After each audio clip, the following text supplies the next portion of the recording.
Hola a todos, bienvenidos a Pláticas de Impacto, este es su podcast. Hoy me encuentro con Fernanda Paredes, estoy muy feliz de que estés aquí, agradezco que hayas aceptado la invitación. Y primero quiero hablar un poquito de tu resumen, tu currículum. Estudiaste Historia en la Universidad Iberoamericana, Así es, luego pasaste casi una década en Nielsen, sí, trabajaste en Heineken y ahorita eres vicepresidente de Comunicaciones para Latinoamérica en Ticketmaster. así es. ¿Cómo estás? Muchas gracias, muy bien, muchas gracias por invitarme, por estar con ustedes. Muy contenta de platicar sobre mi trayectoria, la comunicación, lo que me apasiona. Ay, qué gusto. A mí me encantaría empezar por este tema de haber estudiado historia. ¿Por qué hiciste historia? ¿Qué fue lo que te gustó? Y luego, ¿cómo das este salto de llevar una carrera a llevarlo al tema de la comunicación? Porque creo que casi toda tu carrera profesional va en base a la comunicación. Sí, estudié historia por casualidad. Siempre me gustó, siempre me llamó la atención en la escuela. Y cuando terminé la preparatoria, la verdad no sabía qué estudiar, no sabía qué dedicarme. Y pues pensé en historia, me gusta. Nunca pensé dedicarme a ella, realmente fue como para aprender, para una cuestión personal. Pero agradezco que de ahí, digo, haber entrado a esa carrera y que me llevó a donde estoy hoy. Ahí mi asesor de tesis me conectó con alguien que trabajaba en comunicación, que conocía en comunicación, estuve un tiempo en gobierno y de ahí salté a Edelman, la agencia de relaciones públicas, que necesitaban a alguien que tuviera un background como de investigación, que había trabajado en gobierno, y me empecé a meter, creo que al principio como más con cuidado de sin saber realmente, porque no había estudiado comunicación, ni siquiera sabía qué eran las relaciones públicas. Y de ahí empecé hace 24 años a meterme en comunicación política, y me clavé en comunicación de crisis, comunicación corporativa, como entendiendo que la comunicación tenía un valor en crear reputación, en ensalzar los valores de la empresa, en realmente ser transparentes. Era como un factor de cambio para posicionar cosas diferentes. Entonces me empecé a meter y 24 años después aquí estoy, sentada con ustedes. Increíble, 24 años se dice fácil, pero es una trayectoria impresionante. Gracias. Y hablando de todo el tema de gestión de crisis, y tener que salir a dar la cara, también has entrenado a voceros. ¿Cómo es este tema de cómo es esta preparación que tiene un vocero? Mira, lo primero, lo que es importante y lo que me ha tocado hacer a lo largo de mi carrera es mantener la calma y la preparación, que es fundamental cuando manejas una crisis. No es lo mismo una empresa que le dedica tiempo y recursos a contratar expertos en hacer un manual de crisis, en hacer entrenamientos, en difundirlo entre todo el personal que va a tratar de sostener la operación cuando sucede un accidente o una crisis de reputación o un producto defectuoso o hay que retirar. Es que las empresas que se preparan con tiempo son las que son más fáciles de enfrentar, ¿no? No es lo mismo que tengas un plan de acción a que te caiga el aguacero y tengas que actuar sobre las rodillas, ¿no? Cuando la incertidumbre te gana es cuando las empresas no saben qué hacer, a lo mejor privilegian la operación, no vamos a levantar la fábrica y demás, y descuidan este lado. En cambio, cuando te preparas, y me ha tocado trabajar con empresas tan grandes como Shell o como Mars o tan chicas como un corporativo nacional, que dedican tiempo y esfuerzo en hacer un manual, socializarlo, que todo se lo aprenda, y no es el manual del libro tamaño enciclopedia británica, no es algo que sea interactivo, que la gente pueda entender y donde puedas pensar los diferentes escenarios que te puedan pasar, ¿no?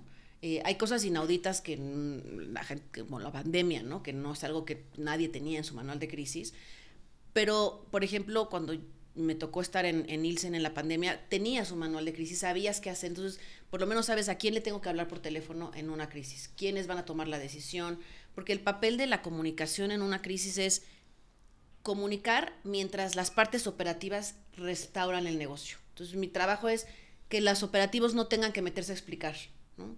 Tener todo claro para que corra en dos carriles el business continuity que le llaman, y luego tú tratas de proteger la reputación y la licencia de operación de la empresa, ¿no? De acuerdo.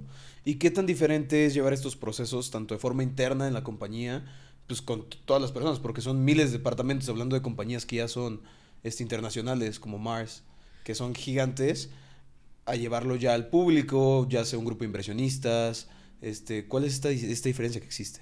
Pues mira, la diferencia es cómo lo socializas. El trabajo interno, o sea, de crear un manual, identificar, porque no todos participan, ¿no? La empresa tiene que seguir haciendo su producto y trabajando. ¿Qué qué departamentos y qué personal de cada departamento realmente va a participar en ¿no? en la contención de una crisis, y es a los que vas a entrenar continuamente, y que el liderazgo esté comprometido, ¿no? con eso, y que tú defines, tú vas a ser el encargado de comunicación, entonces a ti te designé como el encargado, tú tienes la voz cantante y no me voy a empezar a meter en ¿no? Hay carriles de equipos, y finalmente lo que tienes es que dar una cara a tus públicos, tus inversionistas, las autoridades, los bancos, tus consumidores, si es que tienes venta directa, o las empresas a las que les vendes. ¿Cómo vas contestando las preguntas que les puedan surgir a esas audiencias al mismo tiempo que tratas de mantener, ¿no? una narrativa? Imagínate que una crisis es como un tornado. No sabes realmente si es de arriba o de abajo, y lo que tienes es un caos. El manual y la preparación lo que te permiten es tener una brújula. Es para acá, todo derecho, independientemente de que estés girando, vamos a seguir aquí. Lo que te da es como una brújula y un mapa para navegar ¿no? esa situación tan caótica, ¿no? Y ese ruido que al final todo mundo, te has fijado en muchas crisis ¿no? que salen en todos los días, miles de expertos, hay miles de expertos en aviación, miles de expertos en petrolera. Entonces lo que tú tienes que hacer es calma, ¿no? Atender tus públicos, tener tu narrativa, plantear tus cosas y comunicar con transparencia, ¿no? Sí, de acuerdo. Me parece muy interesante esta parte de poder llevar un mensaje, y me interesa saber cómo la historia juega parte en esto. No sé si, no sé, hablando desde la ignorancia, si existen momentos en los que pues tú ves al pasado y observas un evento histórico y ves cómo se resuelve, si te apoyas a veces, o fue importante en tu carrera apoyarte en la historia para solucionar cierto tipo de problemas o ciertas crisis. Mira, creo que la historia lo que nos enseña es que, ¿no? Dos cosas. La historia la cuentan los que ganan, ¿no? Como decía el libro de Miguel León Portilla, la historia es la visión de los que ganan, ¿no? La visión de los ganadores. Y entonces, en términos de comunicación, la historia la cuenta quien la cuenta primero y la cuenta bien, ¿no? Por otro lado, es aprender de los errores del pasado. Y es un poco el contexto que estamos viviendo hoy. O sea, si no te das cuenta que ya ciertas conductas de las maneras de pensar del hombre, ciertas acciones llevan a siempre, si haces A sale B, y si haces B sale C, y ya lo viste en el pasado y no aprendes de esos errores, vamos a repetirlos perpetuamente en este loop, ¿no? Y es un poco lo que estamos viviendo en el contexto de hoy. Entonces, me ha servido la historia, sí, esta visión de que tienes que entender qué pasó para saber, ¿no? Oye, esta red flags, esto ya lo habíamos visto, esto, ¿no? Hay que parar aquí y saber que, pues, quien realmente gana, ¿no? Es el que cuenta la historia. Entonces, el que la cuenta primero, esa es la visión que se queda, ¿no? De acuerdo, y también, bueno, muy mi forma de ver las cosas, creo que no existe gente buena ni gente mala, sino que es gente que actuó bajo sus propias convicciones y lo que le convenía en ese momento. Ah, claro, siempre hay dos caras de una misma moneda, ¿no? Por eso te decía, hay, ¿no? Este historiador que yo refería escribe sobre la conquista de México, está la historia de Hernán Cortés o la historia de Moctezuma, depende de quién le esté contando, la historia es completamente distinta. De acuerdo. La que prevalece es, ¿no? Pues el que lleva y el que transitó al segundo, pero aun cuando tengas una crisis como corporativo y alguien más haya contado la historia por ti, es importante que no digas, bueno, ya, no, que sigas y trates de componer y de decir, ok, este es mi punto de vista, esto es lo que pasó, y aquí están mi versión con total transparencia y honestidad, ¿no? De acuerdo. Ahora sí vamos a cambiar de tema radicalmente y vamos a ir a algo totalmente distinto que creo que a la audiencia que tenemos aquí en vivo les va a interesar mucho. Es cómo empezar a trabajar. O sea, dar ese cambio de la universidad al trabajo y lo que es ir haciendo carrera, ¿no? Okay. Porque en la universidad te dicen, estos son los basics o el 101, te vas sobre de eso, salimos adelante, padrísimo. Pero nadie te dice, ok, ya llegaste a un corporativo, las cosas se hacen de forma diferente, tienes que trabajar, tienes que mejorar ciertas soft skills o aprender ciertas cosas y vas escalando de puestos. Tú ya tienes un puesto increíble como vicepresidenta. Para una persona de universidad que puede estar en sus primeros semestres o que ya se va a titular, ¿qué les puedes recomendar desde una entrevista hasta cómo ir haciendo carrera en estos corporativos? Creo que primero tienes que tener claro qué quieres hacer, ¿no? O sea, yo tengo una hija de 16 que está empezando a pensar en la universidad y es como, ¿cómo te ves? ¿Te ves atrás de un escritorio? ¿Te ves en las trincheras, no? ¿Te ves en un laboratorio, no? ¿Cómo? Porque a lo mejor estudiamos una cosa, pero ¿cómo te ves, no? ¿No te ves como un godín o te ves como alguien que actúa más con la gente? Eso es primero, que sepas hacia dónde quieres ir, hacia dónde te gustaría enfocar como tus esfuerzos, tu experiencia. Dos, es que para mí, y yo siempre que he tenido que contratar gente o que me han contratado, siempre he pensado, te contratan para el puesto A, pero en realidad quieres el B. O sea, siempre quieres uno más arriba. Tienes que tener esta, ¿no? Como el hambre, esta ¿no? sed y esta de crecimiento. No quiero este puesto, no, yo quiero ser mi jefe. Siempre quieres ser tu jefe y eso te lleva a que tienes que aprender constantemente de los de abajo y de los de arriba. O sea, nunca, no es que estás aquí en esta posición y sabes más que los de abajo, no, estoy aquí porque tengo un poco más de experiencia, porque tengo más años haciéndolo, pero siempre puedes aprender de los demás y creo que es el pensar en qué tengo que aportar yo y qué de lo que tengo yo es único que le da a esta empresa, ¿no? Y que le va a dar valor y que me va a dar valor, ¿no? Sí, creo que eso es importante recalcarlo, ¿no? Que a veces mucha gente ve a las empresas como que nosotros como capital humano somos reemplazables. Y en el momento que vemos a la persona como un fin en sí misma, se vuelve distinto y es totalmente distinto. Cuando vemos que una empresa, más que buscar un beneficio económico, que sí es cierto, buscan cubrir una necesidad social, lo empiezas a ver esta parte un poquito más ética y más humana, creo que es totalmente distinto, ¿no? Sí, 100%. Y creo que o sea, tienes que buscar trabajar con alguien que te inspire. O sea, si vas a dedicarle de 9 a 6 o de 8 a 5 de tu vida, pues, tu jefe, tu empresa te tienen que inspirar, tienes que compartir ciertos valores ¿no? con la gente con la que trabajas y ambientes que te llenen y que siempre para mí ha sido tener una experiencia que te dé aprendizaje todos los días y que te rete todos los días. O sea, para mí no concibo esta monotonía de no, o sea, tiene que ser un reto. Tienes que aprender todos los días, porque eso te va enriqueciendo y eso te va diciendo, ok, ahora quiero ir para allá, ¿no? Ahora, como dices tú, valoran a la persona más que él, ¿no? Claro. El ganar, sino que te permiten ir aprendiendo, decir, ok, ya me acomodé, creo que operaciones es el área donde más me siento cómoda, ¿no? De acuerdo. Y creo que también es muy importante el saber decir que no. Por supuesto. Porque hay gente o sea, creo que aquí hay muchos perfiles de gente que le gusta cargarse de trabajo, gente que se siente Superman y sí yo puedo con todo, y sí, pero llega un punto en el que ya no puede rendir más. No, mira, la chamba siempre va a haber, o sea, el 9 to 5 de los americanos es, o sea, si puedes seguir trabajando hasta las 2 de la mañana, pero mañana también, o sea, el trabajo va a haber, creo que tiene que haber un balance entre, pues te decía, aprendizaje y crecimiento como persona. De acuerdo. ¿Y tú cómo haces para nivelar este trabajo de estar en el trabajo y cuidar a tus hijas, pasar tiempo con la familia? Mira, me ha costado muchos años, soy workahólica de nacimiento, me costó mucho trabajo el encontrar un balance, créalo o no, la pandemia y el trabajar en casa me ayudaron el trabajo siempre va a estar ahí, ¿no? Me puedo desconectar, tengo 2 hijos que además se van en un purrumo, o sea, de repente ya volteas y ya se van a la universidad, entonces es empezar también quiero hacer ejercicio, quiero desayunar con ellos, quiero llegar a comer, ¿no? Y para mí fue encontrar esta capacidad de decir no. O sea, sí, pero yo trabajo a las 8:30, o sea, a las 7:30, perdón, pero son 7:30, ¿no?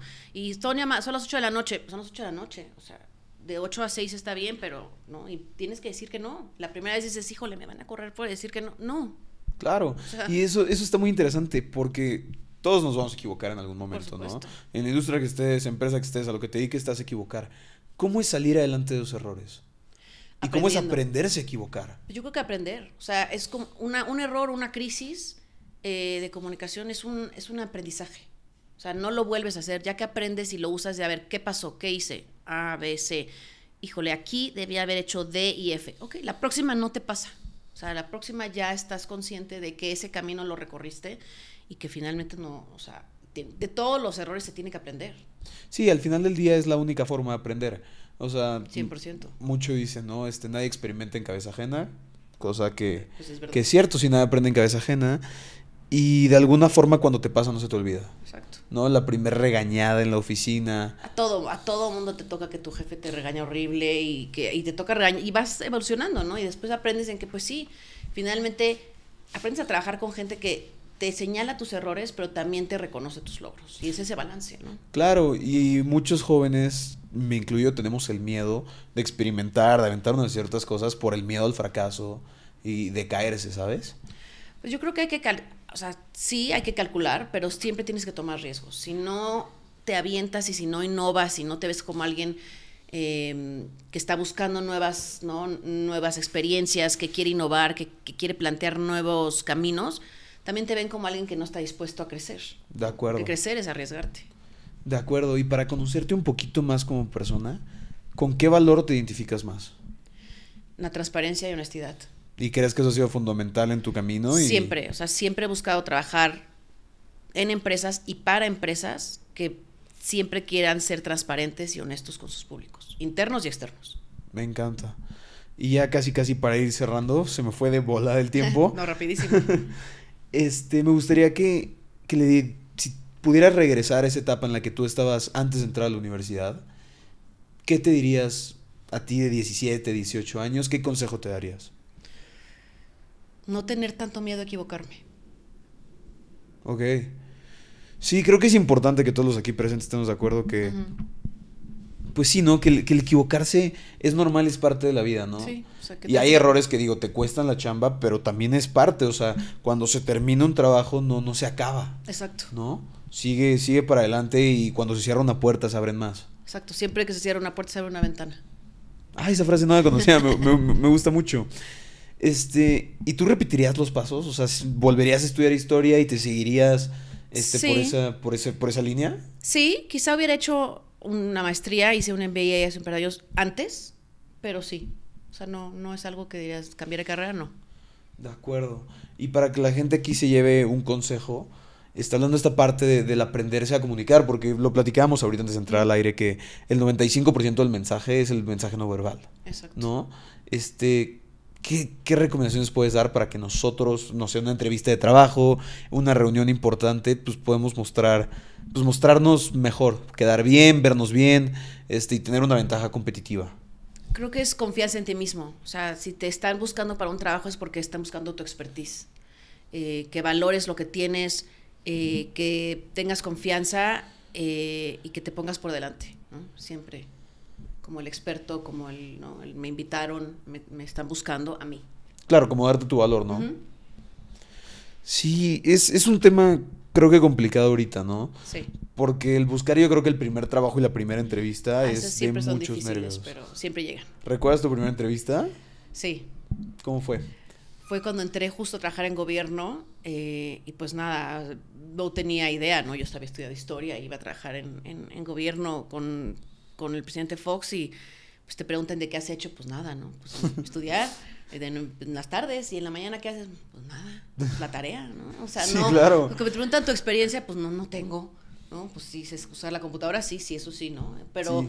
Dices, pues, ¿qué experiencia me va a preguntar? Pues si tengo 20 años, pues no he hecho nada más que estudiar, ¿no? Claro, ¿no? Y llegas con tu currículum sí, y vacío, ¿no? Sí. Experiencia laboral, ninguna, pues, pero espero que me den trabajo. Pues sí, llegas con nervios y pues ya se reía la persona que me contrató, que fue uno de mis grandes mentores, y me decía, bueno, pues pero estoy contratando a un estudiante, o sea, pues platícame qué estudias. Y ok, sí, claro, pero pues sigues mi experiencia, no he hecho nada nunca en mi casa.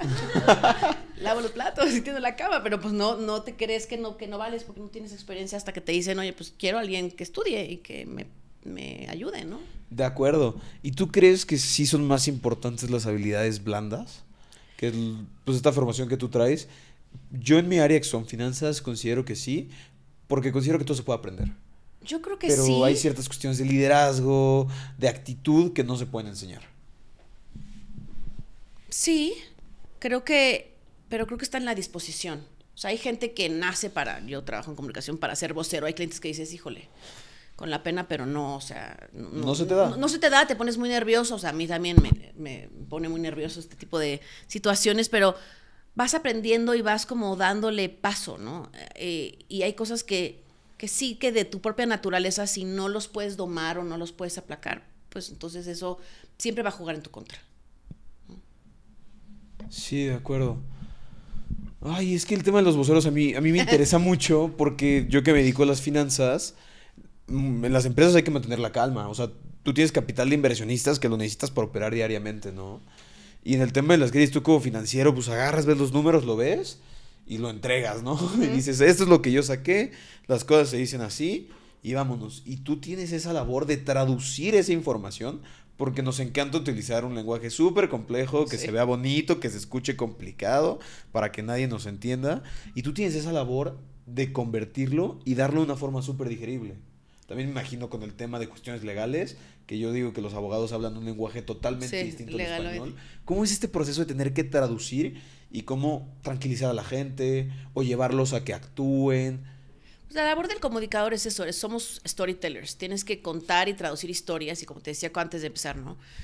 No es lo mismo que te digan, consumí 20,000 litros de agua, pues no me lo puedo imaginar, a 20 estadios Azteca, ¿no? Entonces nuestra labor es traducir a un lenguaje en el que tus audiencias, hay momentos en que tú tienes que hacer un lenguaje sí muy financiero, muy específico, porque vas a hablar en un roadshow con inversionistas, ¿no? Entonces ahí juega perfecto.